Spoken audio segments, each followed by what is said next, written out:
যুক্তরাষ্ট্রের president Donald Trump Bangladesh সহ বেশ কয়েকটি দেশের পণ্যের উপর শুল্ক বৃদ্ধি করেছেন।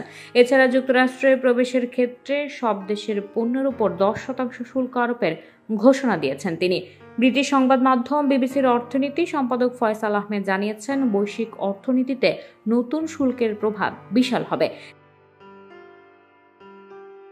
তিনি বলেছেন, 1930 সালে অভ্যন্তরীণ ব্যবসা সম্প্রসারণে যুক্তরাষ্ট্র আমদানিকৃত পণ্যের উপর শুল্ক আরোপ করে, যা সুরক্ষাবাদ হিসেবে পরিচিত।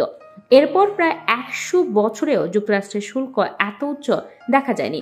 এমনকি রাতারাতি এশিয়ার পুঁজিবাজারে দরপতনের সময়ও এমনটি হয়নি। ট্রাম্প যা করেছেন সেটি বৈশ্বিক বাজারে ব্যাপক প্রভাব ফেলবে বলে জানিয়েছেন তিনি। ট্রাম্প বিশ্বের সব দেশের সব পণ্যের উপর যে 10% শুল্ক আরোপ করেছেন সেটি শুক্রবার থেকে কার্যকর হবে।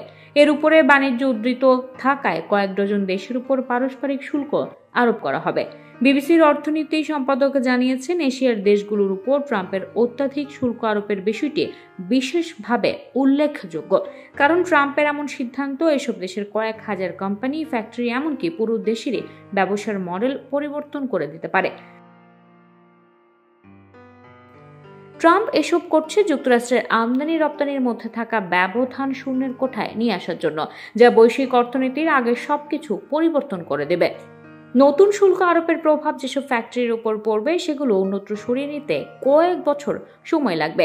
তবে পূর্ব এশিয়ার যেসব দেশে 30 থেকে 40% শুল্ক আরোপ করা হয়েছে সেসব দেশের উৎপাদিত কাপড়, খেলনা এবং বৈদ্যুতিক জিনিসপত্রের দাম খুব দ্রুত বৃদ্ধি পাবে বলে জানান ফয়সাল আহমেদ। এই দেশগুলোর উপর শুল্ক আরোপের কারণে ইউরোপের কিছু ভোক্তা লাভবান হতে পারে বলে জানিয়েছেন তিনি। এছাড়া বিশ্বের বড় বড় অর্থনীতির দেশগুলো যুক্তরাষ্ট্রের বাইরে অন্য কোথাও নিজেদের ব্যবসাকে একীভূত করতে পারে তারা। এমনকি ভোক্তারাও সামাজিক যোগাযোগের মাধ্যমে প্রতিশোধ নিতে পারেন। ইউরোপের দেশগুলো সিদ্ধান্ত নিতে পারে তারা আর যুক্তরাষ্ট্রে উৎপাদিত পণ্য কিনবে না, যোগ করেন ফয়সাল। শুল্ক আরোপের প্রভাবে সামাজিক মাধ্যমের সেবায় যুক্তরাষ্ট্রের বড় প্রযুক্তি প্রতিষ্ঠানের একচেটিয়া বিধানেও ব্যাপক পরিবর্তন আসতে পারে বলে জানিয়েছেন বিবিসির এই সাংবাদিক। শুল্ক আরোপের কারণে যুক্তরাষ্ট্রে যে মূল্যস্ফীতি দেখা দেবে সেটির কারণে দেশটির কেন্দ্রীয় ব্যাংকে সুদের হার বাড়াতে হবে বলেও মন্তব্য করেছেন তিনি। শেষে ফয়সাল আহমেদ বলেছেন, সবকিছু বিবেচনায় মনে হচ্ছে বিশ্বে একটি অপ্রীতিকর বাণিজ্য যুদ্ধ অত্যাসন্ন।